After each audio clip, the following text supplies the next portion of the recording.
When parents see something that we know is not right, to what degree should we go to make that change in culture? It's natural for us to care for our family, maybe to say some things like, oh, you don't need that, or you can't get that till you're older. But what if the cultural moment is calling kids to have it now? Should we be engaging those situations to where now the culture actually edifies the ideas and characteristics that are important for kids?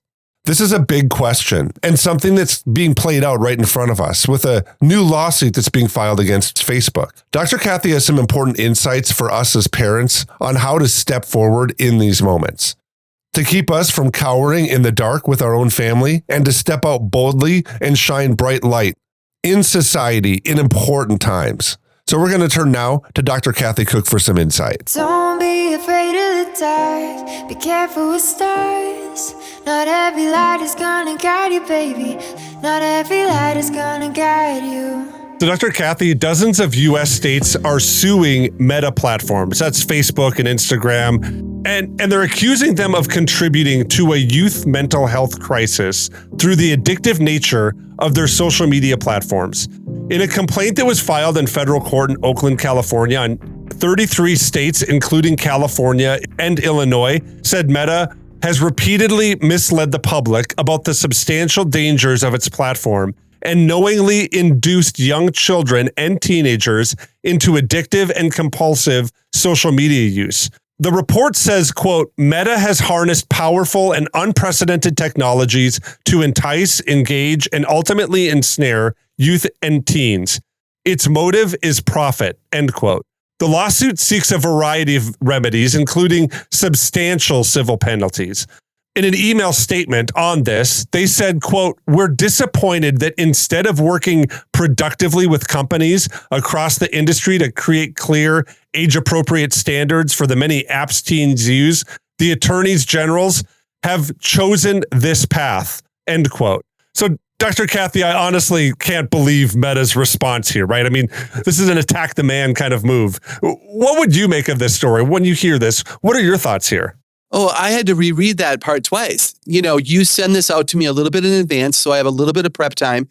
And when I read the sentence, Meta said that it had sought to make teens safe online.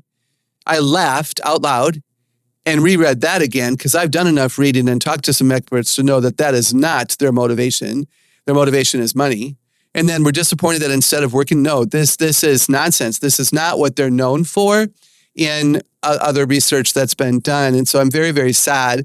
I'm proud of these parents and I'm proud of, attorneys that have chosen to sign on to this because I think it is, I think there's a lot of truth here. You know, Dr. Kathy, there are some believers that would look at this issue and say, you know, litigation is not the right way to kind of address this, right?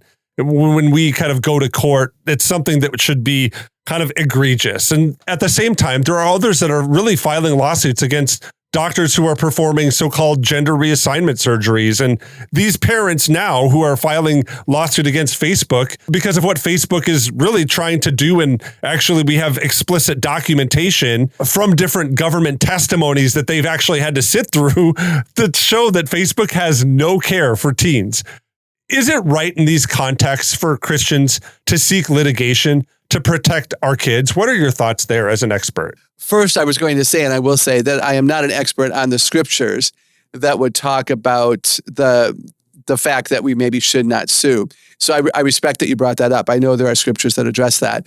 Do I think it's appropriate for parents and others who love children to stand up and protect them? Absolutely.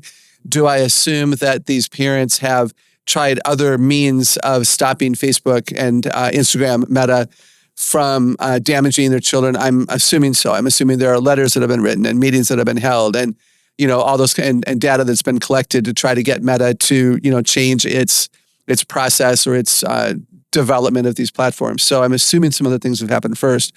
I think the kids who are represented by these parents will always remember that their parents loved them enough to sacrifice time and money to stand up for their well-being. And in that regard, I think it's a good idea. But again, I'm not speaking as a theologian who's looking at the scripture. Yeah, I appreciate that kind of caveat. And I do really mean like you have an expertise in understanding how children process things and how they develop and grow. And so I appreciate kind of even that perspective that really kids need parents to kind of stand in the gap sometimes and protect them. And much in the way that we kind of say that we do, we celebrate kids. And that means that we do it in different dynamics in different ways. And I think that what these parents are doing in many ways is doing that.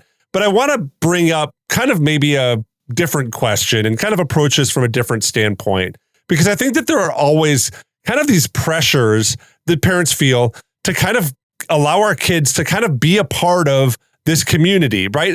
And sometimes we kind of say that, you know, all 16-year-olds should have a car and a license, right? But all kids are different and they handle responsibilities differently, right? So when I look at this and think of social media, I think that some kids are really at a maturity and maybe at a place where they can handle that.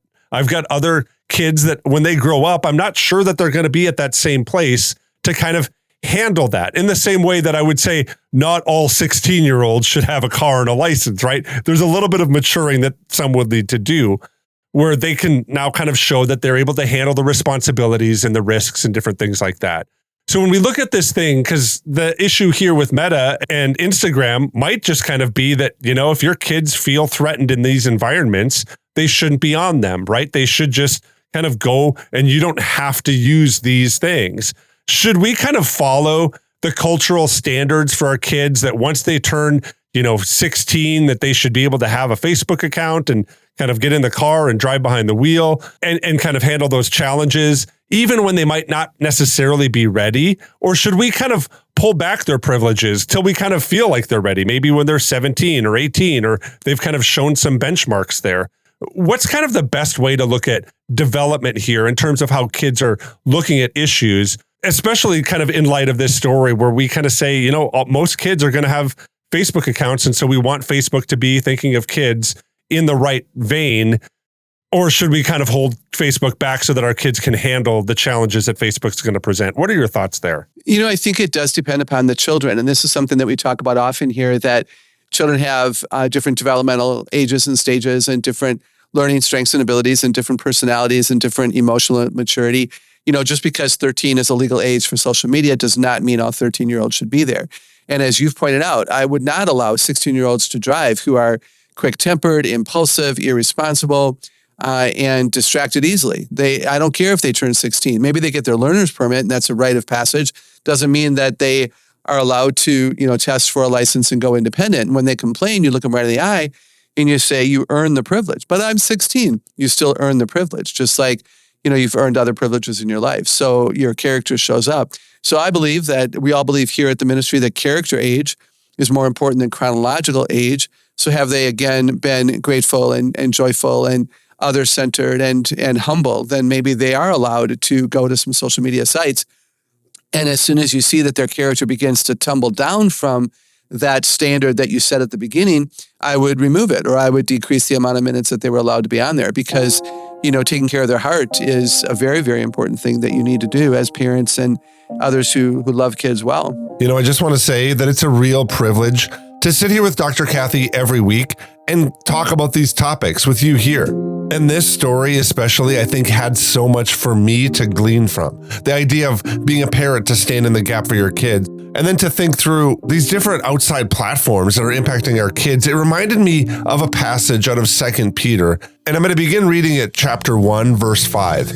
For this very reason, make every effort to add to your faith goodness, and to goodness knowledge, and to knowledge self-control, and to self-control perseverance, and to perseverance godliness, and to godliness mutual affection, and to mutual affection love. For if you possess these qualities in increasing measure, they will keep you from being ineffective and unproductive in your knowledge of our Lord Jesus Christ. But whoever does not have them is nearsighted and blind, forgetting that they have been cleansed from their past sins. There's something about the list that Peter writes here. This idea that our faith should have added to it goodness and knowledge and self-control and perseverance and godliness, and then focusing on mutual affection that ultimately leads us to love. And I think oftentimes we look at the end result. We look to see if our kids are loving. But I think especially when we talk about these topics, things like social media or other outside forces in culture, it's important to ask that big question. The big question of how does this work in my kid's life to add to their faith, goodness and knowledge and self-control and perseverance to ultimately lead to this place of love. What we know about social media is it's not designed to develop those things. In fact, before congressional hearings, they've had to point out that their only goal is to keep kids online longer. So if social media companies find that kids stay online longer because of images that lead to body dysmorphia, social media companies are going to put those in front of kids. If kids are drawn to being angry or frustrated with a topic or an idea, social media companies are going to push those to our kids in the same way that they push them to us. So it's important to ask this bigger question, what are we ultimately driving to? And I think the things that Dr. Kathy's talked about here are really helpful to start us down that path. And I think walking down that path with our kids hand in hand, communicating what we're doing along the way, I think that's a bright light that's going to shine well in this cultural moment. You know, I want to thank you for listening to the Celebrate Kids podcast in this our daily segment, Facing the Dark. On behalf of Dr. Kathy Cook, my name is Wayne Stender, and I'm looking forward to seeing you here again tomorrow.